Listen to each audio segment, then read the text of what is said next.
వచ్చిన ఒక కేసు వస్తే విజయవాడలో మేము ప్రభుత్వంలోకి వచ్చిన తర్వాత కఠిన శిక్షలు ఉంటాయి.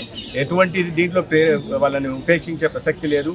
అవయవ దానం అనేది బ్రెయిన్ డెడ్ కేసులు వెళ్ళాలా, లేదా కుటుంబ సభ్యులు ఎవరైనా ముందుకు రావడానికి కాలేయం లేదు, కుటుంబ సభ్యులు ఎవరికైనా రావచ్చు, ఎవరైనా ముందుకు రావడానికి అవకాశం ఉంది, లేదా కిడ్నీకి కానీ అటువంటి వాళ్ళేది కన్సెంట్తో ముందుకు రావాల్సిందే తప్పిస్తే పేదరికాన్ని ఆసరాగా తీసుకొని ఎక్కడన్నా అవయవ దానం చేస్తే ప్రభుత్వం దృష్టికి వచ్చినా ఎటు వచ్చినా మీడియా ద్వారా వచ్చినా వారి మీద కఠిన శిక్షలు ఉంటాయి. హాస్పిటల్ సంబంధించి అట్లాంటి మీ దగ్గర స్పెషల్ టీమ్స్ ఏమైనా పెడతారు వాళ్ళ మీద నిఘా స్పెషల్ ఆరోపణలు వచ్చినాయి. ఆరోపణలు వచ్చిన ఆసుపత్రులు చెప్తే ఖచ్చితంగా వాటి మీద చర్యలు తీసుకుంటాం. దాని మీద ప్రత్యేకంగా నిఘా అని లేదు, ఎందుకంటే ఇవి దాగేవి కాదు, ఇటువంటివన్నీ దాగేవి కాదు. మీడియా ఉంది, మీడియా చాలా యాక్టివ్గా ఉంటుంది. మీడియా దృష్టికి వచ్చినా లేదా ఇతరత్ర వ్యక్తుల ద్వారా కానీ ఏదైనా సంస్థల ద్వారా మా దృష్టికి వస్తే మాత్రం ఖచ్చితంగా చర్యలు తీసుకుంటాం. Will take those things to logical conclusion. Media మిత్రులందరికీ ఒక చిన్న విన్నపమండి, దయచేసి ఒక్క నిమిషం మాట్లాడతారు.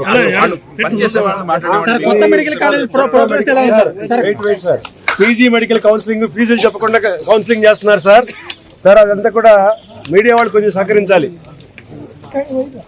పీజీ మెడికల్ కౌన్సిలింగ్ ఫీజులు ఏమి చెప్పకుండా కౌన్సిలింగ్ స్టార్ట్ చేస్తున్నారు. ఇప్పుడు ప్రతి స్టేజీలో కూడా ఒక్కొక్క రూల్ వాళ్ళు ఇష్టం వచ్చినట్టుగా మంత్రి గారికి కానీ ప్రిన్సిపల్ సెక్రటరీకి కానీ ఎవరికి సంబంధం లేకుండా, ఎవరికి ఇన్ఫర్మేషన్ ఇవ్వకుండా వాళ్ళ ఇష్ట రాజనీతిలో ఎన్టీఆర్ యూనివర్సిటీ వాళ్ళు కౌన్సిలింగ్ కండక్ట్ చేస్తున్నారు. ఇవాళ ముఖ్యమంత్రి గారు చెప్పినట్లుగా ఒకవైపున విద్య, మరోవైపున వైద్య విద్య అని గట్టిగా చెప్తూ ఉన్నారు. కానీ వైద్య విద్య పట్ల ముఖ్యమంత్రి గారి దృష్టికి తీసుకువెళ్తున్నారో లేదో మాకు తెలియదు. కానీ తల్లిదండ్రులందరికీ కూడా చాలా తీవ్రమైన అన్యాయం, పిల్లల్ని మనోవేదన చేస్తూ సూసైడ్ చేసేటువంటి పరిస్థితిని కౌన్సిలింగ్ నడిపిస్తూ ఉన్నారు.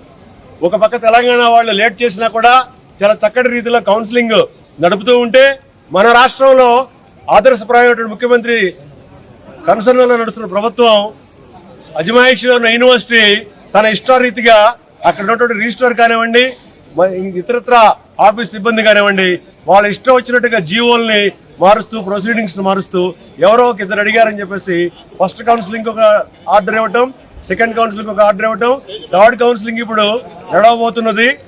ఆల్ ఇండియా కౌన్సిలింగ్ లో ఇంకా స్టార్ట్ చేయలేదు. వాళ్ళు ఆల్ ఇండియా కౌన్సిలింగ్ అయిపోయిన తర్వాత మూడో రౌండ్ ని మన స్టేట్ లో థర్డ్ కౌన్సిలింగ్ స్టార్ట్ చేయాలి.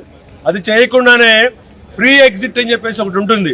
దాన్ని ఈ రోజు ఉదయం నుంచి సోమవారం ఉదయానికల్లా క్లోజ్ చేస్తూ ఉంటున్నారు. ఇలా క్లోజ్ చేస్తే ఆల్ ఇండియా కౌన్సిలింగ్ లో ఆంధ్ర రాష్ట్రానికి కావాల్సిన సీట్లని పిల్లలు కోరుకునే విధంగా ఉన్నటువంటి అవకాశాన్ని పోగొట్టుకుంటారు.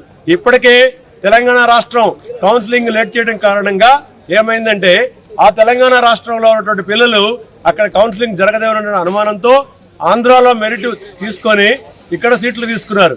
అట్లాగే మన పిల్లలు కూడా స్టేట్ లో ఉన్న వాళ్ళు ఇక్కడ తెలంగాణలో అలాట్ అయ్యేటువంటి అవకాశం ఉన్న వాళ్ళు ఇక్కడ తీసుకున్నారు. దానివల్ల ఆంధ్ర రాష్ట్రం ఇవాళ కొత్తగా ఏర్పడే రాష్ట్రంలో చాలా సమస్యలు ఉన్నాయి. ఈ సమస్యలు కాకుండా ఎన్టీఆర్ యూనివర్సిటీ యాజమాన్యం పూర్తిగా నిర్లక్ష్య వైఖరితో పేరెంట్స్ వెళ్లి విన్నవించుకుంటున్నా కూడా ఇష్టారీతిలో కౌన్సిలింగ్ యొక్క ప్రాసెస్ నడిపిస్తా ఉన్నారు. దీనికి తీవ్రమైనటువంటి పరిస్థితి, అన్యాయం జరుగుతూ ఉంది. ఈ పిల్లలకు పీజీ చేసే అవకాశం ఉన్న వాళ్ళకి సీట్లన్నీ కూడా మిగిలిపోయి, ఇది మేనేజ్మెంట్ ని సపోర్ట్ చేయడం కోసం దేనికోసం అర్థం కావని పరిస్థితి ఉంది. ఫీజు 10 లక్షలుగా ఉంది. అంతకుముందున్న ఫీజును తగ్గించారు. 10 లక్షలు అని చెప్పేసి అందరూ కూడా సిద్ధమై ఉన్నారు. కర్ణాటక ఇతర రాష్ట్రాలకు వెళ్లకుండా ఆంధ్ర రాష్ట్రంలో ఫీజు తక్కువ అని చెప్పేసి ఇక్కడే ఉన్నారు అందరూ కూడా. ఫస్ట్ కౌన్సిలింగ్ అయిపోయిన తర్వాత కోర్టు జడ్జిమెంట్ ద్వారా 56 జీవోని కొట్టివేసే పరిస్థితి ఉంది. దానికి ఎవరు కూడా ప్రతిస్పందించట్లేదు. ఇలా అగమ్యగోచరంగా కౌన్సిలింగ్ నడుస్తూ ఉంటే తల్లిదండ్రులు అలాగే పిల్లల యొక్క పరిస్థితి ఏంటి? ఈ పీజీ కౌన్సిలింగ్ యొక్క వ్యవహారాన్ని ముఖ్యమంత్రి గారు తమ ఉదయంతో పరిశీలించి ఇమీడియట్ గా ఎన్టీఆర్ యూనివర్సిటీ వారికి సరైనటువంటి మార్గదర్శకాలు ఇవ్వాల్సిందిగా కోరుకుంటూ ప్రార్థిస్తున్నాను. నా పేరు రఘుబాబు అండి. మా పాప కూడా పీజీ ఆస్పిరెంట్. ఈమె థర్డ్ కౌన్సిలింగ్ లోకి వెళ్ళాలి. ఈమెకి సీక్యూలో అలాట్ అయింది సీటు. సీక్యూలో అలాట్ అయిన వాడు ఓన్లీ సీక్యూలో అప్గ్రేడేషన్కి వెళ్ళాలట, మేనేజ్మెంట్కి వెళ్ళడానికి లేదట. వాడికి బ్రాంచ్ ఇష్టమే, ఆయన బ్రాంచ్ కోసం వెళ్ళొచ్చు. కానీ అదే ఎంకీలో అలాట్ అయిన వాడు సీక్యూకి వెళ్ళొచ్చట, ఎంకీకి వెళ్ళొచ్చట. ఇతనికున్న న్యాయం వాళ్ళకు కూడా ఉండాలి కదా. లేదంటే బ్లాక్ చేయాలంటారు. బ్లాక్ చేయాలంటే సెకండ్ కౌన్సిలింగ్ మేము బ్లాక్ చేస్తే చాలా మంది మెరిట్ స్టూడెంట్స్ ఏం చేశారంటే వాళ్ళకున్న అవకాశాన్ని జీవోలో ఉన్న లోపాలను ఆధారం చేసుకొని ఒక్కొక్కరు 4 సీట్లు ఆపుకున్నారు.